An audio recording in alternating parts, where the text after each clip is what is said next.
Hey everyone, welcome to Twin Flames IRL. Jeff is not capable of being in front of the camera right now. He's in the timeout corner. You're gonna think this is like the Disciplined Jeff show.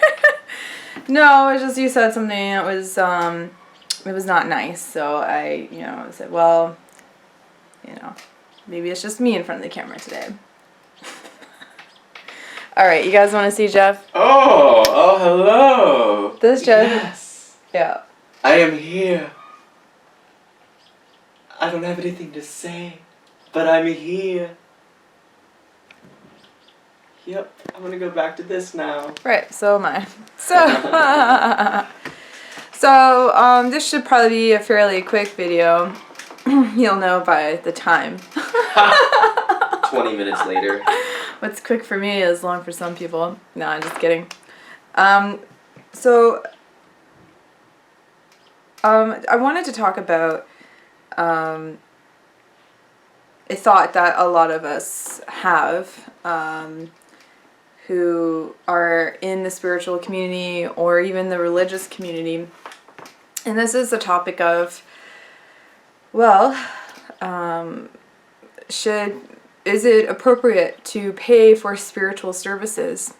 And I know there's a lot of you watching this that do provide spiritual services, and there's also a lot of you who receive a lot of spiritual services, whether you pay for them or not pay for them, or charge or not charge.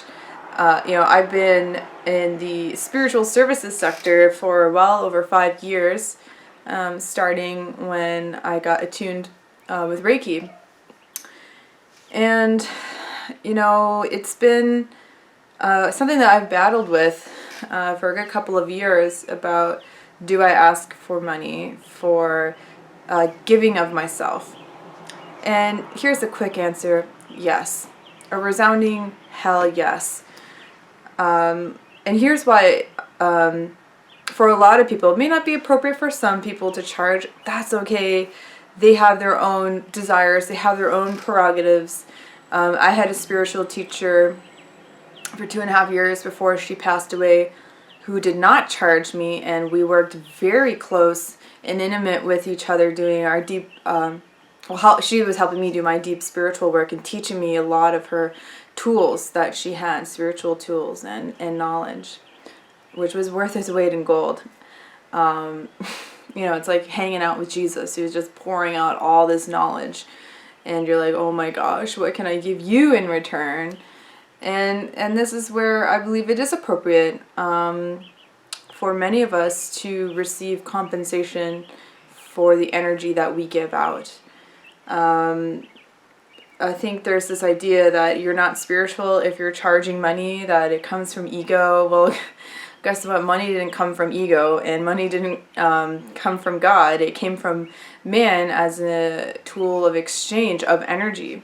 It's just whatever your intention is with money. That's what makes it. Whatever your relationship is with money, whatever thoughts you're having about money. The fact is that if I want to continue doing what I'm doing with you guys and sharing myself and sharing my spiritual wisdom and knowledge, sharing my spiritual tools, assisting Twin Flames in getting together in harmonious union, just by connecting with Jeff and I and working with Jeff and I specifically one-on-one, I need to be compensated. God wouldn't want to see me broke ass out on the street panhandling or getting a job that I hate where I'm not able to actually do my purpose, which is my career. My purpose and my career go hand in hand.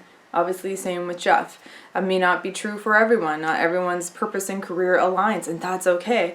But my purpose and my career aligns, and that means I need monetary exchange for my services, and that's okay. And you know what? I'm a very giving person. Jeff is a very giving person. I'm sure you can feel that from our energy when you connect to us through these videos and through our other works. And I can only give freely to a person up to a point, and then I draw a line because now it's time for me to receive. I love being given to. I really love being given to, especially because it enables me to give to others, which is really important, and it feels really good to me. That's divine. It is absolutely divine to give, and it's absolutely divine to receive. And I'm asking to receive primarily through money. And that's okay. It doesn't make me any more or less spiritual. There's like this thought and consciousness that money isn't spiritual, it can't be spiritual. Guess how much Esther Hicks charges for her workshops? $500 a ticket. No one seems to complain there. And you know what? That's okay. That's appropriate.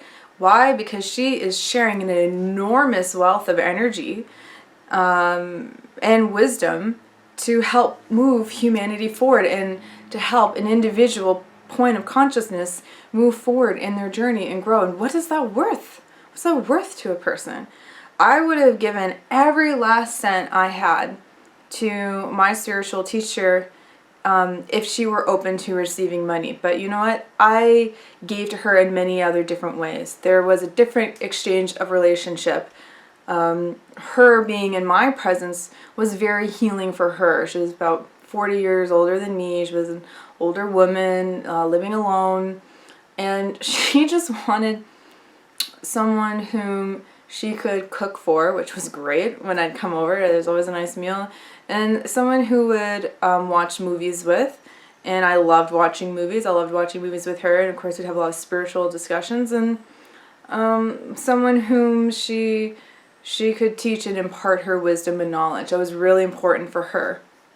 And so, of course, she always checked with her guidance, because I remember a few times I asked, like, is this okay? Does this feel right to you? Do you feel like you're being given to as well? Because I feel like I'm receiving so much from you. And she's like, no, our relationship is absolutely balanced. And that's what I strive for in all my relationships, is balance, and what that is and what that looks like. Sometimes it means we do a different level of exchange, or it's money, or just like a quick check-in, or whatever. It all depends. But my point is that it is wrong to think that it is not okay to ask for money for spiritual services, because that is a gift that an individual is giving to society, just like someone who goes to school to be a doctor. That's a gift that they're giving to society. Someone who goes and becomes a plumber, that's a gift to society. So why is my gift not as valuable as someone who is a doctor, or someone who builds roads and bridges, or someone who teaches in public schools? Why is what I don't have unacceptable to ask for money? It's not. It's wrong. People who say that are wrong. You know, I mean, look at the world that we live in right now is based on monetary exchange. And even if there were no money, let's just imagine tomorrow that we wake up, and there's no money in our accounts, it's all gone, the whole idea and system of money is just out the window. Guess what? We're still going to be doing exchanges in some way. We'll always be. It's just that's just where it is. That's where it's at on this planet at this time. And until we raise our vibration to the point where we literally, out of thin air, can like manifest gold and manifest homes, manifest clothes, then it's going to completely overturn this system of exchange. We won't need to exchange with each other, because we realize that we can manifest everything from God, from source, out of thin air, from the divine. And the truth is that that's how money on this planet works too. That's how exchanges and goods work here too. They do come from the divine. It just comes through a different method. I feel like you want to say something. No, not really. Actually, I feel like you covered it really well. I was going to talk about, valuation and what is value and what is the exchange. Sure. Okay, let's talk a little business here. Why don't you come closer to the camera so I can be in it? There you go. That we're in it together. Hi. So, I have a degree in business, and I've been passionately studying business and exchange and economics and sales and marketing and all this, because I see that that's one of the major powers on the planet today. And that's one of the major change makers on the planet today. And when I was very young, I saw this, and I thought, what if you had someone who was a really good person running these, oil companies? Would they destroy I wouldn't destroy the planet. I'd use this power to, help the planet grow and prosper in a lot of ways. And I see that a lot of people with this power use it for their own self-benefit.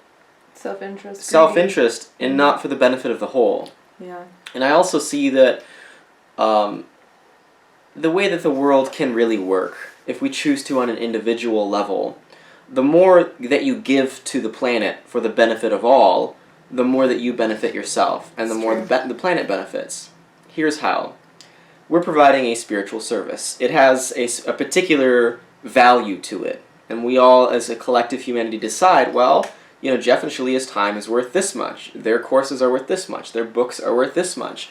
Their meditations are worth this much. Their workshops, everything we do has a particular value on it, and it'll fluctuate over time based on what humanity decides. We decide, wow, a workshop with Jeff and Shaleia, that's worth as much as a week's pay, or an hour with Jeff and Shaleia, that's worth more than a house, or an hour with Jeff and Shaleia, that's worth, an hour of my time, or a half hour of my time, or whatever it may be. The value fluctuates, and that's okay, based upon perception, based upon, how you feel about it. And it's that value you create for people. Mm-hmm. So let me just pause that idea and share where I'm at right now.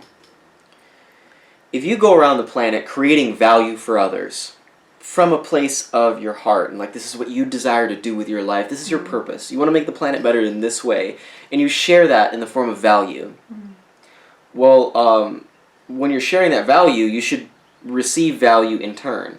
And if you share a lot of this value and multiply it and help the planet in a lot of ways and benefit the planet a lot through your purpose, well, guess what? A lot of people received that value, and they needed to pay for that value in some way. Yeah, I think of Oprah Winfrey, or I think of Eckhart Tolle, or even someone like Deepak Chopra, who share a lot of light, share a lot of love. And whatever amount of energy that you give out, you must receive that same amount in return. Multiplied. For there to be an appropriate balance, because we have all been there watching this show where we have given so much of ourselves and we feel depleted, and we start to feel upset, we start to feel angry, and we start to feel betrayed, and there's just no reason for that when we are having balanced relationships, and when we know our worth and state that worth, and ask that, be like, this is how you teach others how to treat you. And this was something that I've had to learn, especially someone with an open heart center. If you're in human design, you know what I mean by having an open heart center. What that means is I have a hard time putting value on something, to a degree, meaning if someone comes to me and would say, can you value the tree on my yard? How much is that worth? I have no freaking clue. Or, just things like that. I think you may know what I mean by that. I don't necessarily have monetary understanding. To a degree, yes, I do. But my heart in human design is open, meaning I'm here to teach people that what value really is. And it's this. I have nothing to prove to anyone. I really don't. And that's the truth that's the core purpose of value, really, is that you have nothing to prove to anyone. And so you are worthy and deserving of all good. Does that make sense? Do you think I said that right? Sure. Okay, I don't know. Sometimes it's hard for me to interpret the meanings from the textbook. Sure. Or how I feel. Sometimes it's hard to describe how I feel in my heart, because I can feel that open heart center. Versus Jeff. Jeff has a closed heart center, and defined, not closed. Defined.